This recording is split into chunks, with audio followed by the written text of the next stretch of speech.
नाम है अभय। आज मैं आपके साथ अपना एक्सपीरियंस शेयर करना चाह रहा हूँ, जो मैंने आईटी ऑफिसर का अपना इंटरव्यू दिया था लखनऊ में 24 तारीख को। ये मेरा फर्स्ट अटैम्प्ट था। ये फर्स्ट ही मैंने टाइम आईबीपीएस अटेम्प्ट किया है। मैं लखनऊ में इंटरव्यू तक पहुँच चुका था। बेसिकली मेरी शिफ्ट 1 में इंटरव्यू शेड्यूल था। मैं 8:15 में दयाल गेट पे होटल पहुँच चुका था। उसके बाद मैं थर्ड फ्लोर पे गया और वहाँ पे बैठा थोड़ी देर, जहाँ पे डॉक्यूमेंट वेरिफिकेशन वगैरह हो रही थी। बेसिकली 8:30 तक मेरी डॉक्यूमेंट वेरिफिकेशन स्टार्ट हो गई। पहले हमने बायोमेट्रिक किया, सिग्नेचर वगैरह किया और उसके बाद अपने डॉक्यूमेंट्स लेके पैनल वाइज डॉक्यूमेंट वेरिफिकेशन हो रही थी। मेरा पैनल 2 था। वहाँ पे मैंने सब अपना कर दिया, वेरीफाई वगैरह हो गए और वहाँ पे फर्स्ट कम फर्स्ट सर्व वाला सिनेरियो था। ऐसा कोई हार्ड एंड फास्ट सीक्वेंस नहीं था कि किस सीक्वेंस में आपका इंटरव्यू शेड्यूल होगा। जो जिसका वेरिफिकेशन पहले हो रहा था उसको इंटरव्यू के लिए लिया जा रहा था। मेरा थर्ड या फोर्थ नंबर पे डॉक्यूमेंट वेरिफिकेशन पूरा हो चुका था। सो मैं जैसे ही मेरा डॉक्यूमेंट वेरिफिकेशन हुआ, मेरा जो डोजियर था जिसमें एप्लीकेशन फॉर्म वगैरह अटैच था, वो ऊपर ले लिया गया और मुझे एक सर के द्वारा 6 फ्लोर पे भेज दिया गया था, जहाँ पे interview wise panel wise interview schedule हो रहे थे। जैसे ही मेरी इंटरव्यू की बारी आई, मैं थोड़ा बहुत नर्वस था, लेकिन मुझे अपने आप पर कॉन्फिडेंस था कि मैं अच्छा करूँगा। मैं जैसे ही अंदर गया तो वहाँ पे 6 पैनल मेंबर्स बैठे थे, जिसमें से 5 मेल और एक फीमेल थे। मैंने सभी को विश किया और एक स्माइल थी मेरे चेहरे पे, जो मुझे कॉन्फिडेंस दे रही थी। जैसे उनमें पूछा कि अबे, आप हंस क्यों रहे हो, पहले अपनी हंसी के बारे में बताइए। मैंने बता दिया उनको कि मुझे कॉन्फिडेंस फील होता है जब मैं हंसता हूँ। वो सभी हंसने लग पड़े। वो बोला कि सामने वाले को अच्छा लगता है कि जब आप हंस रहे हो। मैं कहा हाँ सर, उन्हें भी ऐसा लगता हो कि कोई कॉन्फिडेंट बंदा उनके सामने बैठा है तो उन्हें अच्छा ही लगेगा। उन्होंने बोला गुड गुड। फिर उन्होंने एक रैंडम क्वेश्चन पूछ लिया मेरे से कि टेंशन जो होती है वो लेने की चीज़ है या देने की चीज़ है। फिर मैंने उनको बोल दिया ना लेने की चीज़ है ना देने की चीज़ है। फिर से पूरा पैनल हंस पड़ा।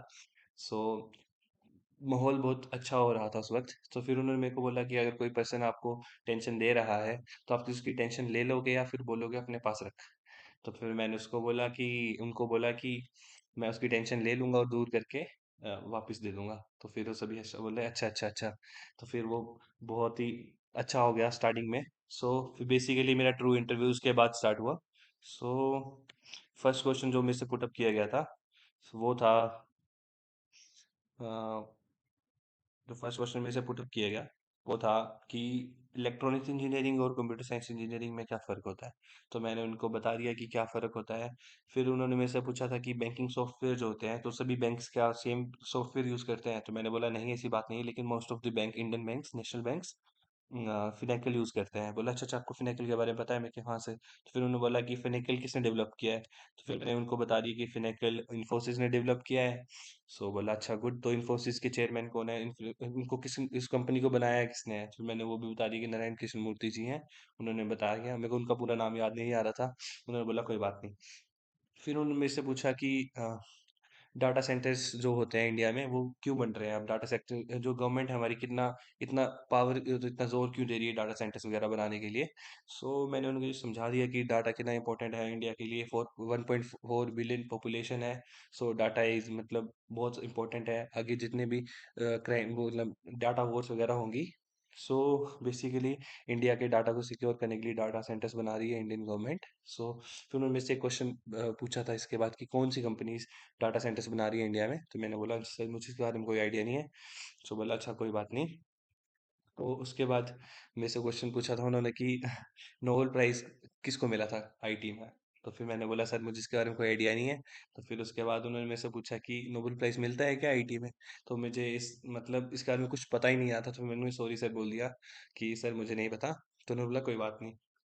उन्होंने क्वेश्चन फिर आगे एक पास ऑन कर दिया नेक्स्ट मेंबर को। मैम थे वहाँ पे, उन्होंने पूछा जो इंडिया में जेनजी जनरेशन है, नई जनरेशन, उनकी सबसे बड़ी दिक्कत क्या है। फिर मैंने उनको बता दिया कि दो मेजर रीजंस हैं। फर्स्टली जो ये ज़्यादा रिलायबल सोशल मीडिया पे है, जो सोशल मीडिया पे देखते हैं वो समझ लेते हैं कि वही सच है।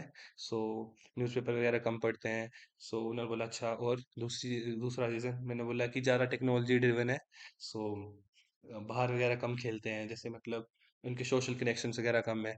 तो बोला अच्छा अच्छा ठीक है। तो बोला ऐसा क्यों है, जो जेनजीस है वो डिफरेंट है अपने पिछली जनरेशन से। सो मैंने उन्हें बोल दिया टेक्नोलॉजी जितना एक्सेस है, एक्सेस से टेक्नोलॉजी, पहले जो जेनजीस है उनको इजीली एक्सेसिबल है, जितनी भी टेक्नोलॉजीज वगैरह मिल रही है उनको घर पे, फैसिलिटीज वगैरह मिल रही है, ज़्यादा मिल रही हैं। सो जो पहले की जनरेशन थी वहाँ पे इतनी इजीली अवेलेबल नहीं थी चीज़ें। So that could be one reason. उन्होंने बोला अच्छा अच्छा गुड गुड। फिर उन्होंने पास ऑन कर दिया एक सर को। सो मुझे वो थोड़े खतरनाक लग रहे थे सर। उन्होंने मेरे से पूछा कि अगर जेनजीज न्यूज़पेपर नहीं पढ़ते क्या आप पढ़ते हो तो न्यूज़पेपर? तो मैंने बोला नहीं सर मैं भी नहीं पढ़ता। तो बोला कि फिर कैसे करते हो? तो मैंने उन्हें बोल दिया कि मैं यूट्यूब फॉलो करता हूँ, कुछ क्रेडिबल यूट्यूब चैनल्स हैं वहाँ से मैं इन्फॉर्मेशन लेता हूँ। तो उन्होंने मेरे को बोला कि जो लोकल न्यूज़पेपर होते हैं उसमें तो छोटी से छोटी न्यूज़ भी आती है, जैसे किसी एक्सीडेंट हुआ है, और जो यूट्यूब आएगा वो तो कवर करता है मेन मेन क्या हो रहा है। सो फिर वो कैसे? तो मैंने बोला सर मैं अपने इंटरेस्ट से रिलेटेड कुछ भी वहाँ से ले सकता हूँ, इन्फॉर्मेशन जो मुझे चाहिए मैं यूट्यूब पे फाइंड कर सकता हूँ। और मुझे ज़्यादा एक्सेसिबल और रिलायबल सोर्स वो यूट्यूब लगता है, और ज़्यादा मतलब फास्ट मैं इन्फॉर्मेशन ले सकता हूँ न्यूज़पेपर रीडिंग से। बोला अच्छा अच्छा। तो फिर उन्होंने बोला कि कोई रीसेंट न्यूज़ बताओ। फिर मैंने उनको बता दिया था जो मनरेगा वाली न्यूज़ चली है, तो न्यू बिल पास हुआ था, ऐसा ऐसा मैं बोलने लगा तो उन्होंने मेरे बीच में रोक लिया और बोला कि वो बिल किसने पास किया है। फिर मुझे वो भी नहीं पता था, फिर मैंने सॉरी सर बोल दिया। सो उन्होंने बोला कि देखो, तो उन्होंने फिर मेरे को ऐसा बोला कि जो तुम्हारे मतलब रिप्रेजेंटेटिव वगैरह होते हैं उनको देखा करो, उनसे ज़्यादा मतलब वो मिलता है, इंफॉर्मेशन मिल रहा है तुम्हारे एरिया में क्या चला है। तो मैं बोला सर नेक्स्ट टाइम से मैं देखूंगा पक्का। सो उन्होंने पास ऑन कर दिया फिर नेक्स्ट सर को। तो जहाँ से मेरा असली आईटी के कोर कॉन्सेप्ट्स स्टार्ट हो गए पूछने वो। सो सर ने मेरे से पूछा कि आपने सॉफ्टवेयर इंजीनियरिंग पढ़ी है? मैंने बोला यस सर पढ़ी है। तो उसमें से उन्होंने मेरे से एसडीएलसी के बारे में पूछा, मैंने उन्हें बता दिया सॉफ्टवेयर डेवलपमेंट लाइफ साइकिल के बारे में। सो कैसे सॉफ्टवेयर एक बनता है।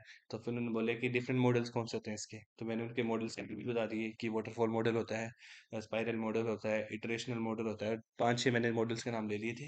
तो उन्होंने बोला अच्छा गुड। तो फिर सबसे बेस्ट कौन सा होता है? तो मैंने उन्हें बता दिया कि कोई बेस्ट नहीं होता है। बेसिकली जो मतलब यूजर की स्पेसिफिकेशन, जो जो प्रोजेक्ट की स्पेसिफिकेशन से बेसिस पे एक मॉडल चूज करना होता है हमें। फॉर एग्जांपल कि कोई हाईली मतलब रिसर्च ओरिएंटेड प्रोजेक्ट है नासा का या फिर इसरो वगैरह का, तो उसमें स्पाइरल मॉडल यूज होता है। और किसी इंक्रीमेंटल से इंस्टाग्राम वगैरह जिसमें मतलब रेगुलर अपडेट्स वगैरह चाहिए, तो उसमें इंक्रीमेंटल मॉडल यूज होता है। सो बेसिकली मैंने ऐसे एग्जांपल दे दे के तीन चार मैंने बता दिए। तो उन्होंने बोला अच्छा गुड। फिर उन्होंने मेरे से मेरा रिसर्च प्रोजेक्ट पूछा कि आपका फाइनल ईयर प्रोजेक्ट क्या था। तो उनको मैंने बता दिया कि मेरा ग्राफ थ्योरी पे था। फिर उन्होंने मेरे से प्रैक्टिकल इम्प्लीमेंटेशन पूछी उसकी, मैंने वो भी बता दी ठीक से। फिर उन्होंने मेरे से कोड पूछा कि कोड में क्या क्या किया था, फिर कौन सी टेक्नोलॉजी कौन सी लैंग्वेज यूज़ की थी, मैंने वो भी बता दिया, सब कुछ बता दिया उनको। तो उन्होंने बोला अच्छा गुड। फिर उन्होंने मेरे से क्वेश्चन पूछा कि अगर मेरे को दो नोट्स के बीच में पास फाइंड करना है तो फिर मुझे कौन सी एल्गोरिदम्स यूज़ करने को मिलती हैं। तो मैंने बोल दिया उनको कि डिजकिस्ट्रा एल्गोरिथम है, प्रिम्स एल्गोरिथम है, जो मतलब आपको मतलब एक नोड से दूसरे नोड तक ले जाने में हेल्प करती हैं। सो ये सब एल्गोरिदम थी वहाँ पे। सो बेसिकली उसके बाद उन्होंने मेरे से क्वेश्चन पूछा कि अगर मुझे नोड टू नोड ट्रेवर्स करना है तो कौन सा डाटा स्ट्रक्चर यूज होता है। तो फिर उनको मैंने बता दिया कि बीएफएस है, डीएफएस है, जो नोड टू नोड ट्रेवर्स करता है। बोला अच्छा गुड। फिर उन्होंने मेरे से पूछा इंडेक्सिंग के बारे में पता है आपको? मैंने बता दिया हाँ सर पता है। फिर मैंने इंडेक्सिंग के बारे में बता दिया, उसके टाइप्स के बारे में बता दिया। फिर उन्होंने क्वेश्चन एक और पूछा कि इंडेक्सिंग में कौन सा डेटा टाइप यूज होता है, डेटा स्ट्रक्चर यूज होता है। फिर मैंने थोड़ी देर पॉज लिया, फिर मैंने बोला बी+3। वो बोला अच्छा गुड। सो यहीं पे मेरा इंटरव्यू ख़त्म हुआ। सो लास्ट में मैं मेरे एक्सपीरियंस से मैं आपको ये कहना चाहूँगा कि ऑनेस्टी प्रेफर करो हमेशा। सो मैं ऑनेस्ट था अपने साथ। सो आंसर दे पाया मैं।